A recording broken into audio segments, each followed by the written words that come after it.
Hey, it's Hunt. You found Hunt on Saints. We're talking black and gold football. Do us a favor.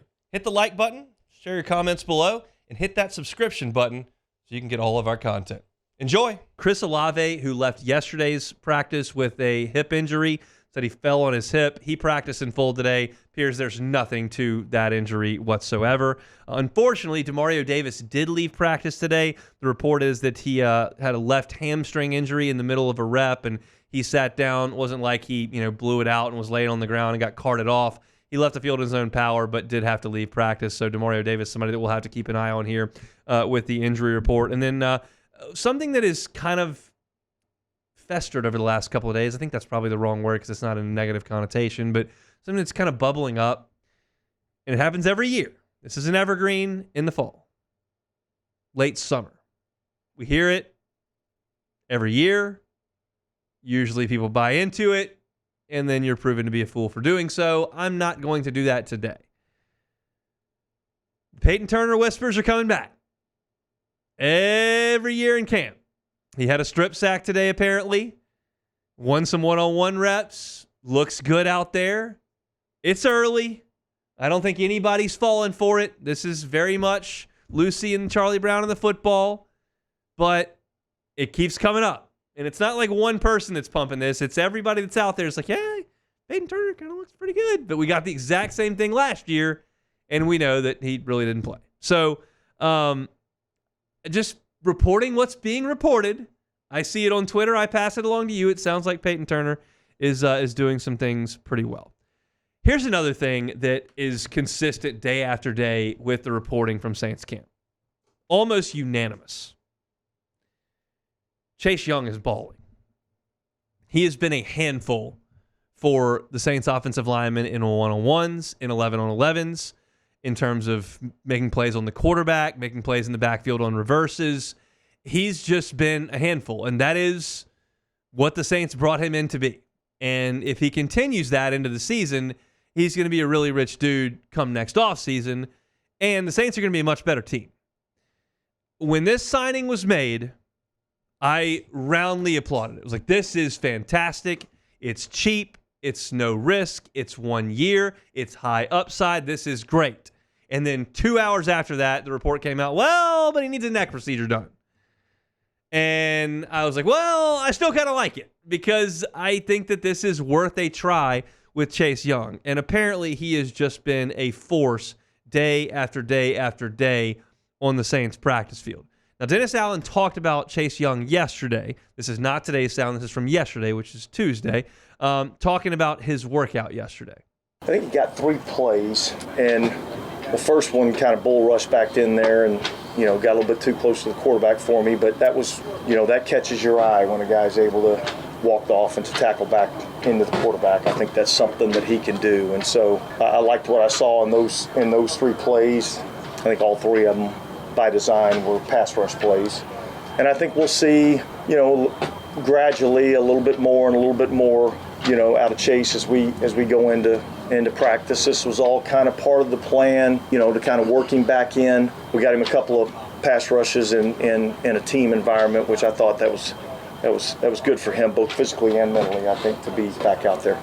And for Young, he's not taking days off. Now, he will get one tomorrow because everybody's off for the Saints, but it's not like he's 1 day on, 1 day off, or 1 period on, take 3 off. He's been out there working with everybody else all the way through. And I was a little surprised that the day they put the pads on, he was out there popping pads, but he was. And Dennis Allen spoke yesterday about the actual injury.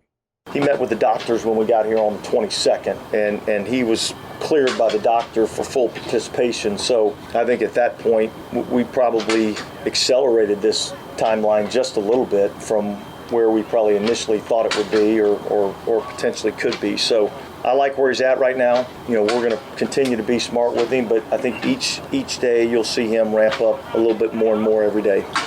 And every time they ramp him up, he seems to pass with flying colors, which is fantastic news for New Orleans. I think this is a lot of credit to Chase Young for the work he did in rehabilitation, and it's paying off right now, as Dennis Allen spoke to yesterday. I think it's a credit to, Dr. Watkins and the surgery that he did. I think it's a credit to our training staff and the work that they've done with him. I think it's a credit to him that, man, he did everything that our training staff asked him to do to a T. And then I think it's credit to the good Lord, it's credit to his mom and dad, because they're the one that gave him the healing genes, so it's probably a lot of credit to go around, it sounds like. So, but he worked extremely hard at it, and man, I'm excited about seeing what he can do. Got those healing genes. Is that a shot at Derrick Rose's parents for not giving him the healing genes? I mean, what are we doing here? Yeah, that's. I mean, look, Chase Young, if healthy, and turning heads like this, paired with Carl Granderson, I can't sit here and pretend to tell you that I know every NFL team's 2 bookend pass rushers. I would be comfortable telling you that's got to be in the top 5 or 6, if healthy and what they can be. Because Granderson, I think it's reasonable to expect him to come up with 8 to 10 sacks this year, just building on what he's done. And I would suggest that Chase Young could absolutely notch 8, 10, 12 sacks this year if given the opportunity and staying healthy. And that is, in my estimation, not a crazy thing to suggest. So that's really exciting from that perspective that he's been as good. I think of all the storylines coming out of camp, even Mason Tipton turning heads, he had another big play today, and all the things that you've seen, none of them have been as encouraging to me as Chase Young's emergence and his ability to continue to go through reps each and every day early on in Saints camp. One guy who's not been able to do that, Marshon Lattimore. We hear from Dennis Allen here from yesterday talking about Lattimore and his injury. Well, look, I think anytime guys, have injuries and miss significant time, and then all of a sudden, you get to training camp and, they're dealing with something else that's going to cause them to, miss some time. It's concerning, and yet it's not. I'm not losing a lot of sleep over it right now. I think the good news for us is I do think that we have some good players at the corner position that can pick up the slack when he's unavailable. And I think our guys have been able to do that over the last couple of years. And so certainly I want him to get healthy. I want him back out here. I think he's a big part of what we do defensively. When we're at our best, he's playing, at a high level. And so, hopefully he'll be able to get his rehab done and get back out here sooner rather than later. So as far as the injury report goes for New Orleans, you certainly got Lattimore, who's out. Demario Davis missed some time today. Brian Brzee is a guy that I'm a little concerned about with the foot injury. That's something that you've got to get cleaned up and figured out. Kendre Miller has got to get back on the practice field. No two ways about it. Every time he's not out there, he's losing equity by the second. You've got a certain amount of that when you're a fairly early round draft pick and when you're young, but as it continues and the same trend continues on, you lose that equity, and when that runs out, they move on. So that's kind of where I am from a Saints injury perspective. Those guys, none of it appears to be totally, it's not going to be completely time consuming, like you're going to miss all of camp or every preseason game or miss part of the season. It's all appears to be on the quote unquote minor, and it's easy to say when it's not my injury, but minor scale.